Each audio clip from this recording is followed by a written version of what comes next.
وَلْتَكُنْ مِنْكُمْ أُمَّةٌ يَدْعُونَ إِلَى الْخَيْرِ وَيَأْمُرُونَ بِالْمَعْرُوفِ وَيَنْهَوْنَ عَنِ الْمُنْكَرِ وَأُولَئِكَ هُمُ الْمُفْلِحُونَ. Assalamualaikum warahmatullahi wabarakatuh. Alhamdulillah wassalatu wassalamu ala Rasulillah wa ba'd. Saudara sekalian cintai Allah Subhanahu wa taala, renungan kita kali ini adalah manajemen keberkahan dalam kehidupan. Apa itu keberkahan? Tentu kita semuanya menginginkan kehidupan kita berkah. Ya. Dan apa yang dimaksud dengan keberkahan dalam paradigma agama? Keberkahan itu adalah namaul khair. Ya. Banyaknya kebaikan, bertumbuhnya kebaikan dalam kehidupan kita. Dan keberkahan itu tidak ditentukan dari banyak atau usia yang panjang. Bukan itu yang menentukan keberkahan itu. Ada orang dalam kehidupan ini diberikan oleh Allah Subhanahu wa taala usia yang pendek. Usianya tidak panjang. Tapi namanya menyejarah. Namanya dikenang oleh banyak orang. Seperti Al-Imam An-Nawawi rahimahullah, ada menyebutkan usianya cuma sekitar 40-an tahun. Ya. Tapi yang namanya kitab Riyadhus Shalihin itu adalah kitab yang sangat terkenal dan dikaji di banyak negeri Islam. Begitu banyak pahala yang beliau dapatkan dari kehidupannya yang tidak terlalu panjang itu. Dan contoh yang paling utama tentang keberkahan itu adalah kehidupan Rasulullah SAW. Beliau sudah ribuan tahun yang lampau tiada berkalang tanah.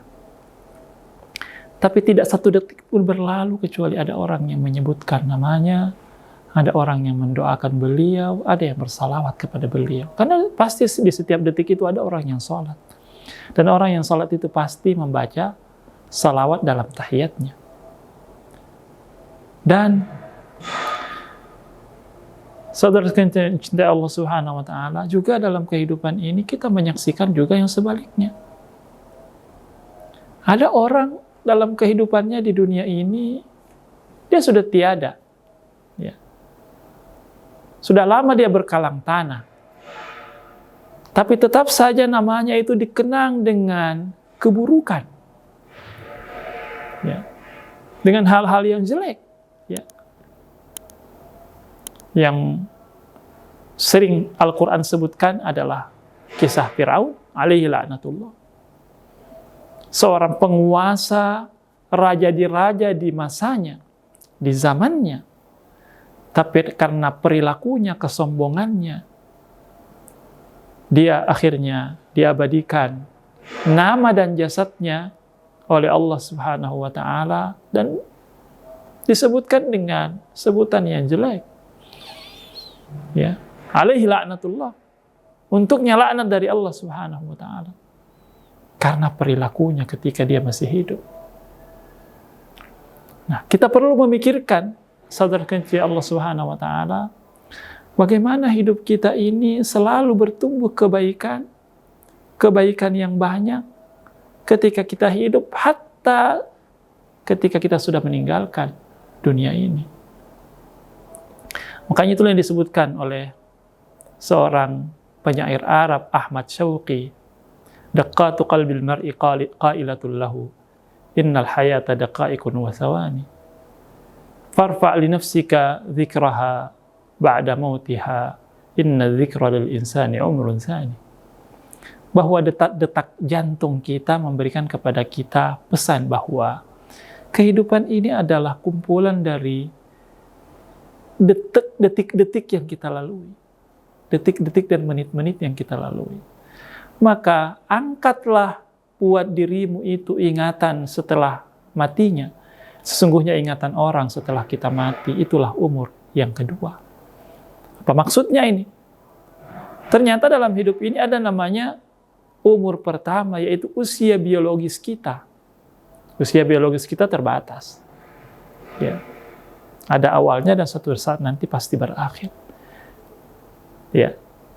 Jatah umur kita di dunia itu usia biologis, itu usia atau umur pertama. Tapi ada namanya umur kedua. Umur kedua itu adalah ingatan baik orang setelah kita tiada. Bahwa orang tetap mengenang kita dengan baik. Ya, nama kita selalu disebutkan, selalu dikenang. Tapi itu akan terjadi, nama itu akan menyejarah kalau ketika kita hidup, kita memberikan kebaikan, menebar kebaikan kepada sebanyak mungkin orang. Ada kisah seorang pedagang di sebuah daerah yang sangat dermawan. Ya. Begitu banyak orang yang dia bantu. Ditakdirkan oleh Allah Subhanahu wa taala dia meninggal dunia. Di daerah itu ketika dia meninggal dunia, orang berbondong-bondong datang ke rumahnya, menghormati jenazahnya, mendoakannya sampai pasar sepi.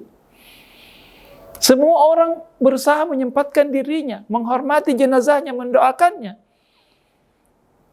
Karena ketika dia hidup, dia memberikan begitu banyak kebaikan di hati banyak orang. Inilah yang perlu menjadi konsen kita dalam kehidupan ini. Dan itulah hakikat keberkahan. Bagaimana kehidupan kita ini produktif, menebarkan kebaikan. Kita tidak berpikir cuma untuk diri kita, tapi bagaimana diri ini dipersembahkan untuk sebanyak mungkin orang. Dan itulah hakikat pahlawan. Pahlawan itu akan dikenang ketika dia hidup untuk banyak orang. Dan itulah hakikat keberkahan.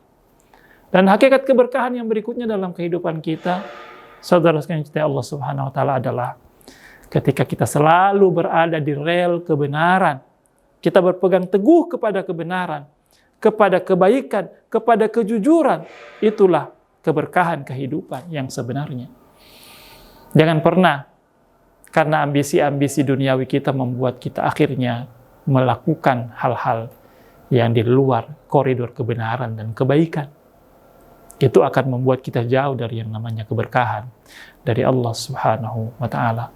Maka perjuangan kita dalam kehidupan ini adalah bagaimana kita senantiasa memastikan bahwa langkah kehidupan kita, perbuatan kita, tindakan kita selaras dengan kebaikan dan kebenaran dan amal soleh.